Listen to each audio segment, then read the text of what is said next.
dear, Assalamu alaikum. This is Rumana Afroz, senior teacher of Sisti Central School and College. What about you guys? Alhamdulillah, I am fine. Dear learners, hope all of you are fine.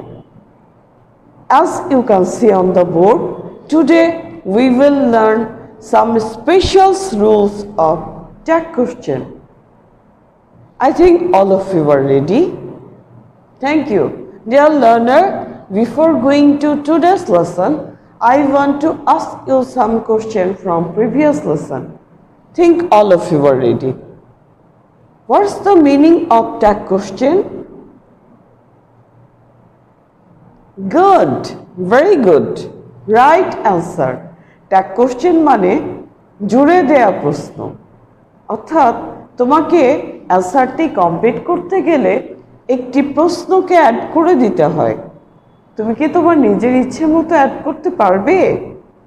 No, you have to follow some rules. Actually, grammar is based on rules. Grammar জিনিসটাই রুলের উপরে প্রতিষ্ঠিত। So আমরা আজকে এই রুলগুলোই শিখে নিব। তোমরা দেখতে পাচ্ছ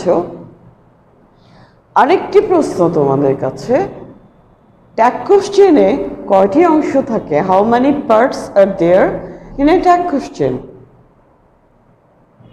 Amazing answer. 2 parts. One is tag subject and the other is tag verb. এবারে দেখো আমি আজকে কি কি নিয়ে ডিল করব তোমাদের সাথে। 1, hardly, has, all of us, every, nobody, clause, I would, he is. তোমরা দেখতেই পাচ্ছ। তাহলে আমরা একটু এক্সাম্পলের দিকে চলে যাই। দেখো, 1 lie begets 100 lies. এখানে আছে 1। আমরা সাধারণত জানি যদি প্রশ্নে থাকে 1 তাহলে তোমাদেরকে ট্যাগ সাবজেক্ট লিখতে হয় হি অর শি, কিন্তু এটা কি সবসময় কারেক্ট? নো, হি অথবা শি লিখতে হয়। কিন্তু এখানে তোমরা দেখতে পাচ্ছ 1 lie is the subject. Deer learners, আমরা যখনই ট্যাগ কোশ্চেন গঠন করব we have to follow 2 things. Number 1, tag subject, tag verb. Tag subject, tag verb. এই tag subject, tag verb কোথা থেকে আসবে? সেন্টেন্সের সাবজেক্ট থেকে এবং সেন্টেন্সের ভার্ব থেকে। যত তোমরা সবাই জানো। সো এখানে দেখো ট্যাগ সেন্টেন্সের সাবজেক্ট কি? 1 লাই, একটি মিথ্যা, যেটা 1 থাকা সত্ত্বেও একটি বিষয়বস্তু। আর বিষয়বস্তুর জন্য কি হয় বলো তো? ইট হয়। বিষয়বস্তুর জন্য ইট হয়। আর এখানে তোমরা দেখতে পাচ্ছ বিগেটস, কি দেওয়া আছে? বিগেটস, অর্থাৎ ভার্বের সাথে কিন্তু এখানে এস যুক্ত আছে। কি যুক্ত আছে? এস যুক্ত আছে। তাহলে আমাদের অ্যান্সার কি হয় আমরা একটু দেখে নেই। 1 লাই, একটি মিথ্যা, অর্থাৎ একটি বিষয়বস্তু। আর এই বিষয়বস্তুর জন্যই আমরা কি লিখব? ইট। তারপর দেখো ভার্বের সাথে কি যুক্ত আছে? এস যুক্ত আছে এবং সেন্টেন্সে কোনো নেগেটিভ ওয়ার্ড নেই। তাহলে কি হবে? ভার্বের সাথে এস যুক্ত থাকার জন্য ডাজ, নট শর্ট ফর্মে ডাজন্ট। তারপরে আমরা নেক্সট রুলে চলে যাচ্ছি। Man hardly believes a liar. তোমাদের জন্য এখানে ক্লু আছে। দেখো আমি 1কে সার্কেল দিলাম, 1 নম্বরে 1 আছে। 2 নম্বরে কি আছে বলো? হার্ডলি। হার্ডলিকে সার্কেল দিয়ে দিলাম, তার মানে তোমার প্রশ্নে হার্ডলি আছে। তোমার প্রশ্নে হার্ডলি আছে মানে এইটা তোমার নেগেটিভ মিনিং প্রকাশ করছে। হার্ডলি, কদাচিৎ বা খুবই কম, আমরা এই টার্মগুলো কিন্তু জানি। তারপরেও আমি আরেকবার বলে দিচ্ছি, hardly, barely, scarcely, seldom, few, little. অর্থাৎ এগুলো থাকলেই সেন্টেন্সটি হয়ে যাবে নেগেটিভ, তাহলে ট্যাগ ভার্ব কি হবে? পজিটিভ। দেখো এবার ম্যান আছে, ম্যানের জন্য আমরা কি লিখতে পারি? হি। এবং সেই সাথে ভার্বের সাথে কি যুক্ত আছে বলো? এস। সো আমরা কি লিখব? ডাজ। Does he. কেন লিখলাম ডাজ? ডাজন্ট কেন নয়? এই যে কি আছে বলো তো? রাইট। হার্ডলি আছে। Outstanding, great answer, thank you. তাহলে অ্যান্সারটা কি হয়? Does he. নেক্সটে চলে যাচ্ছি। দেখো এখানে তোমার জন্য 3 নম্বরে ক্লু আছে has. A liar has to lead. ঠিক আছে, দেখো অ্যান্সারে কি হবে? তুমি কিন্তু এটার অ্যান্সার দুইভাবে করতে পারো, অর্থাৎ তুমি ডাজ দিয়েও করতে পারো, হ্যাজ আছে হ্যাজ দিয়েও করতে পারো। ডাজ দিয়ে কেন করতে পারো? এটা প্রেজেন্ট টেন্সে আছে, ঠিক আছে। সো তুমি যদি সহজে অ্যান্সার করতে যাও কি হয়? Hasn't he a liar. আমরা যদি এখানে হি ধরি তাহলে কি হবে? হ্যাজন্ট হি। আমরা আরও একটি রুল এখানে অ্যাপ্লাই করতে পারবো, সেটা হচ্ছে কি? Doesn't he. That's the answer. আমরা চাইলে এখানে শিও লিখতে পারি, নো প্রবলেম, কারণ তোমরা দেখতেই পাচ্ছ এখানে কোনো মেল বা ফিমেল কারো নেম দেয়া নেই। সো প্রোনাউন হতে পারে হি অর শি। তাহলে অ্যান্সার কি হয়? Doesn't he or doesn't she.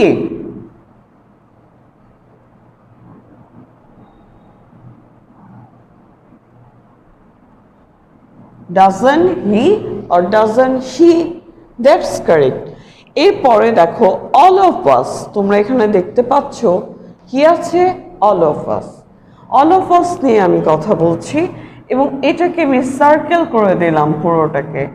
দেখো all of us তোমার জন্য ক্লু এখানে। all of us থাকলে আমাদেরকে লিখতে হয় ট্যাগ সাবজেক্ট হিসেবে we.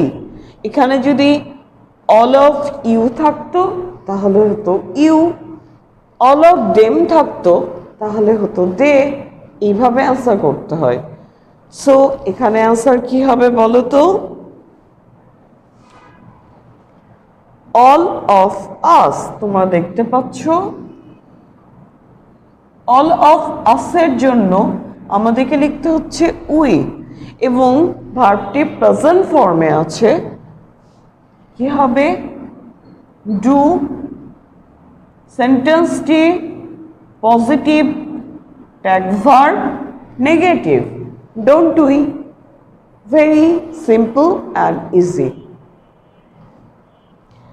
Every religion teaches us. দেখো এখানে ক্লু হচ্ছে এভরি। এভরিবডি, এভরিওয়ান, অল এগুলো থাকলে সাধারণত আমরা কি ব্যবহার করি? Tag subject they. কি বলো তো? দে। কিন্তু সবসময় এভরি থাকলেই কি দে হবে?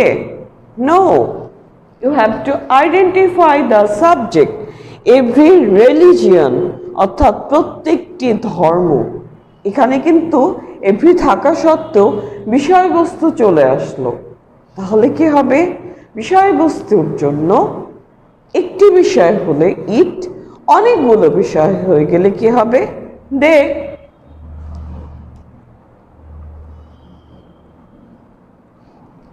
এভরি রিলিজিয়ন, এটার জন্য আমরা নিচ্ছি ইট।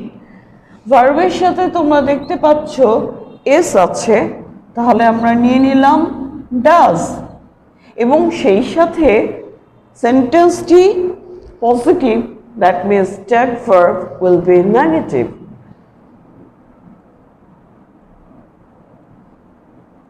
Doesn't it? That's the answer.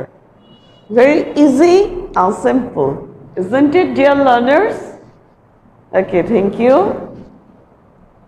Dear learners, now you can see another 5 sentences with another 5 rules. I think all of you are ready with your notebook. So dear learners, I am going to deal with the rest 5 rules of tag question. Number 1, there is no. No আছে তোমরা দেখতে পাচ্ছো। No থাকলে আমরা জানি সেন্টেন্সটি সাধারণত negative হয়, তখন ট্যাগ ভার্ব পজিটিভ হয়। কিন্তু যদি তোমরা প্রশ্ন দেখতে পাও যে নো এর পরে কমা আছে, then you have to separate the no this word with the other part of the sentence. তোমাদেরকে কিন্তু তখন এই নো কে এই সেন্টেন্স থেকে কি করতে হবে, আলাদা করে ফেলতে হবে। তুমি তখন ট্যাগ কোশ্চেন গঠন করছো পরবর্তী অংশে, অর্থাৎ দে আর বিজি, এখানে কোনো নেগেটিভ ওয়ার্ড নেই। সো অ্যান্সারটা কি হবে দেখো,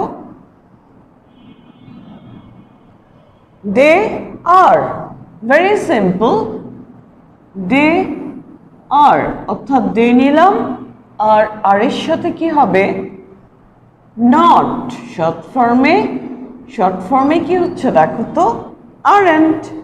এরপরে দেখো নোবডি থাকলে কি হতে পারে, নোবডি থাকলে আমাদেরকে একটু খেয়াল রাখতে হয়। কি খেয়াল রাখতে হয় দেখো, নোবডি, নো ওয়ান, নান, এটার জন্য কি হবে বলো, দে। নোবডি, নো ওয়ান, নান, এটার জন্য সবসময় কি হয়, ট্যাগ সাবজেক্ট দে হয়। কিন্তু dear learners, which mistake you are making always, that's are ভার্বের সাথে তোমরা এস দেখলেই তোমরা কি করে ফেলো, ডাজন্ট লিখে ফেলো আর ডাজ লিখে ফেলো। এখানে খেয়াল করো, দে আছে, ভার্বের সাথে এস যুক্ত থাকলে সাধারণত ডাজ হয়, কিন্তু দের সাথে তো ডাজ হবে না, সবসময় কি হবে ডু। আর সেন্টেন্সটি নেগেটিভ আছে, সো এখানে ডোন্ট হবে না, কি হবে বলো তো, ডু, ডু দে। এরপরে দেখো, why they ignore, it is really a question. এখানে তোমরা ক্লজ লেখা আছে দেখতে পাচ্ছ, অর্থাৎ এরকম যদি দুটো ক্লজ থাকে সেন্টেন্সে, why they ignore, এটা হচ্ছে সাবঅর্ডিনেট ক্লজ, আর it is really a question, এটা হচ্ছে main clause. So dear learners, আমরা কি করে বুঝলাম, এই যে why, what, এগুলো থাকবে কোথায়, সাবঅর্ডিনেট ক্লজে। তোমাকে কিন্তু মেইন ক্লজটি ধরে ট্যাগ কোশ্চেন গঠন করতে হবে। এখানে কি আছে, it is really a question. So তোমার অ্যান্সারটি হবে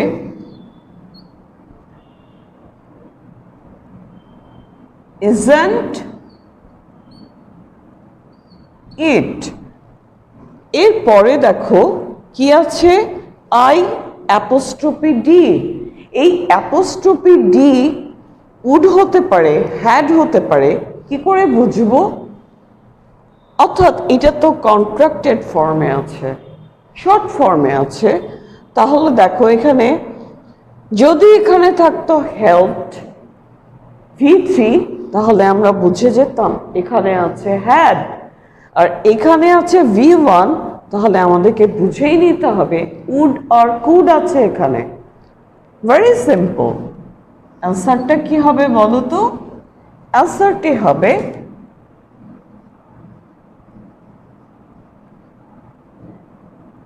wouldn't I।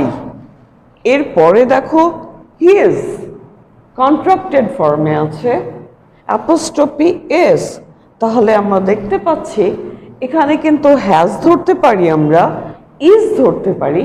তো আমরা কি দেখে বুঝবো, এই যে সবসময় নেক্সট ভার্ব দেখে আমরা বুঝবো যে আসলে পূর্বে কি আছে। আমরা দেখতে পাচ্ছি ভার্বের প্রেজেন্ট ফর্মের সাথে আইএনজি যুক্ত আছে, দ্যাট মিনস এখানে আছে ইজ। am is আর অক্সিলারি ভার্ব থাকলে পরবর্তী ভার্বের সাথে কি হয়, আইএনজি যুক্ত হয়। এখানে আমরা ওয়াজও ধরতে পারি, no problem. He was doing it.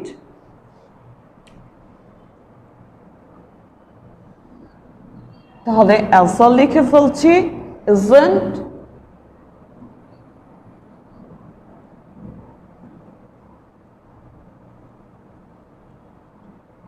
isn't he.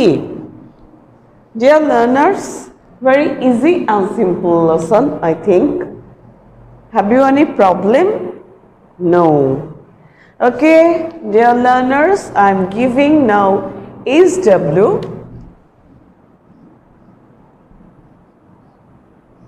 You have to make SW with one, hardly, has, all of you, every.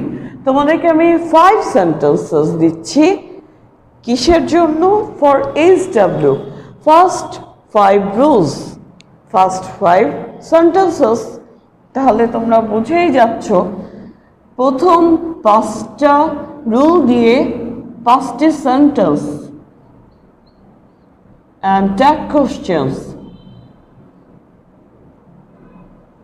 আমি আবারও বলছি SWটি প্রথম 5টি রুল দিয়ে 5টি সেন্টেন্স এবং ট্যাগ কোশ্চেন গঠন করতে হবে। Dear learners, don't be panic in this pandemic situation. The situation is actually very critical, but keep faith in God. Allah is the Almighty, so He will save us. We have to pray for our strength, for our safety to Him. That's all for today. I appreciate you for being with me. Next day we will be with another some interesting rules of tag question. Till then, goodbye and assalamu alaikum. Have a nice day.